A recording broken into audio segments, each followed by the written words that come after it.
Yan mga ka-BSK, nailagay na po itong bago. Nailagay na po namin itong bagong ano,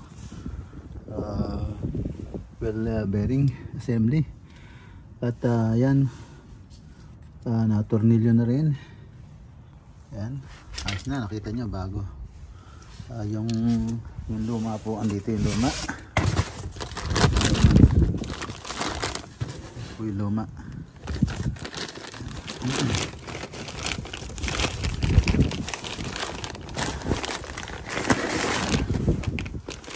Ayan po ang luma. Ano? Ayan po yung luma nya. Ayan, sana. Ayan. Maganit na po siya talaga.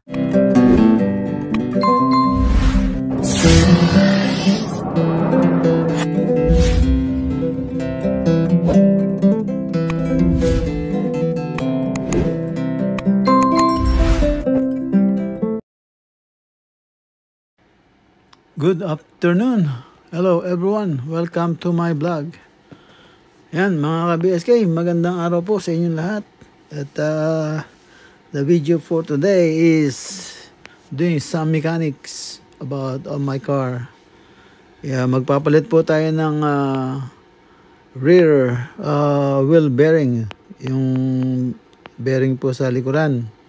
Papalitan po natin yung wheel bearing. Yan, naingay na po. Masyadong ingay at medyo nagbabibrate na. So, tara, samahan niyo po ako at magpapalit po tayo ng wheel bearing. Medyo mahirap po to trabaho dahil yung mahirap maghigpit at magkabit ng tornilyo. Magluwag ng tornilyo at magkabit dyan sa likuran kasi masyado siyang no much room, maraming so kailangan meron kang gagamitin ng right tools at madali mo siya matanggal. Ayan mga ka-BSK, tara po, samahan nyo po ako at ito merong music sa kabilang bahay. So, yan, kailangan nating mag-mute or fast forward. Ayan, tara, samahan niyo po ako. At ito po ang gagawin natin ngayon. Ayan. Ayan po, luluwagan yung dalawa na yan para matanggal nyo po yung pinaka-rotor o kasama na yung brakes sa Ayan, at luluwagan dito, may 4 na tornilyo dyan. Ayan, 4 na tornilyo. At 2 sa baba, at 2 sa taas. Tapos, saka tatanggalin yung pinaka wheel bearing assembly. Yan po sa likuran. Ayan, medyo mahirap na trabaho. Dahil kailangan mo ng right tools at technique at kailangan na maibalik mo rin siya ng maskip, yung tamang sikip dahil may pagkadelikado yan dahil sa pangilalim sa gulong. So yan mga ka-BSK at medyo babaklasin na natin yung pinaka-rotor niya para makita natin yung loob o yung bearing. Yan, at mapapalitan natin. Tapos siguro wala nang problema. Ngayon pagka umugang pa rin siya at nanginginig, may pangalawang kailangan gawin. Yan, yung pinaka-differential niya baka wala ng oil o gear oil. Yan, kaya ito, baklasin ko muna to mga ka-BSK, samahan niyo po ako.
346 minutes later.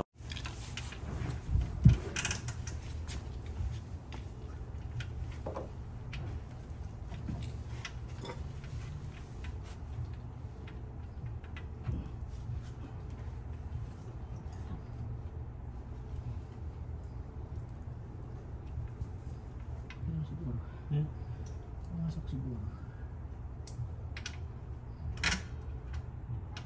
Pag hindi pumasok, hindi pantay yung butas doon. Pag pumasok, pantay.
Baka mamaya iba yun.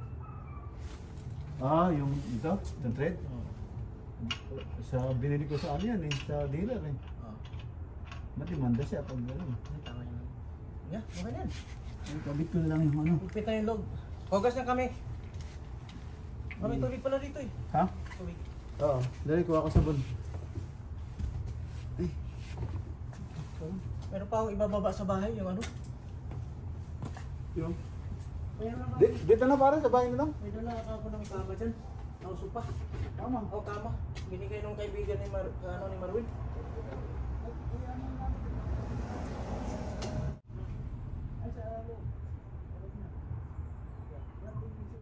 346 minutes later. Yan mga ka-BSK, nailagay na po itong bago. Nailagay na po namin itong bagong ano, bearing assembly.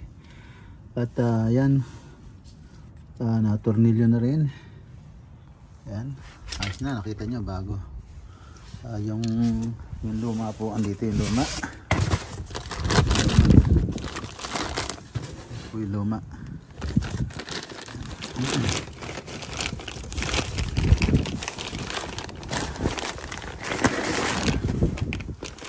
Ayan po. Yung luma.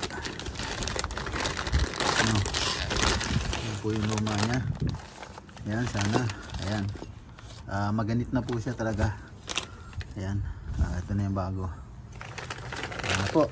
At kakabit ko na lang itong ano, yung caliper nya, yung brakes. Yung brakes. At okay na tayo. Ayan. Tinawag ko yung kumpare ko kasi meron siyang tools na kailangan gamitin. Wala po tayo. So ayan, yun. At tinurungan din niya ako na maglugan ng tornilyo. Yung tornilyo kasi napakahirap sa likod. So yun, naluagan po namin. At yan, kompleto na. So kakabit na lang natin yung ano, para bago mag ano, yan, bago mag dilim, magawa na natin.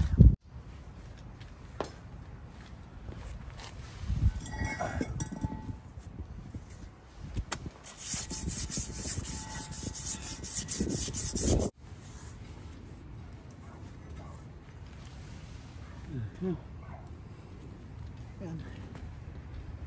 Makapal pa yung ating pads.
Ayos.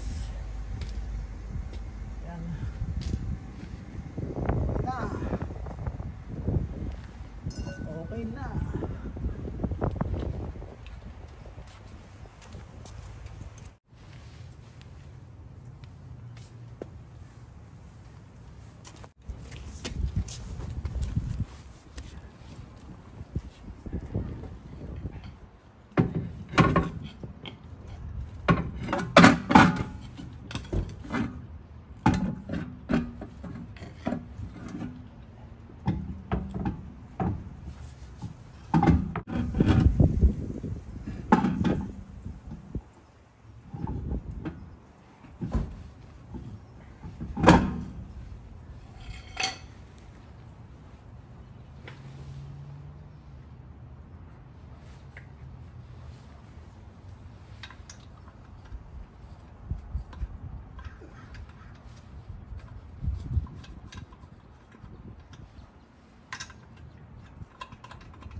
Yan mga ka-BSK.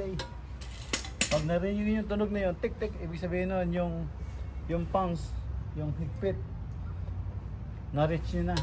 So that's it, tapos na. Ayan mga ka-BSK, tapos na po tayo. At magdiligpit na lang tayo ng mga gamit. Ayan mga ka-BSK. Ayan, tapos na. Tapos na po. At ito yung mga gamit natin. Ayan, inaligpit na natin. Ayan. Ligpit natin. BSK, ayan. Ligpit natin. Tapos dito tayo. Magpapaalam na tayo. Ayan.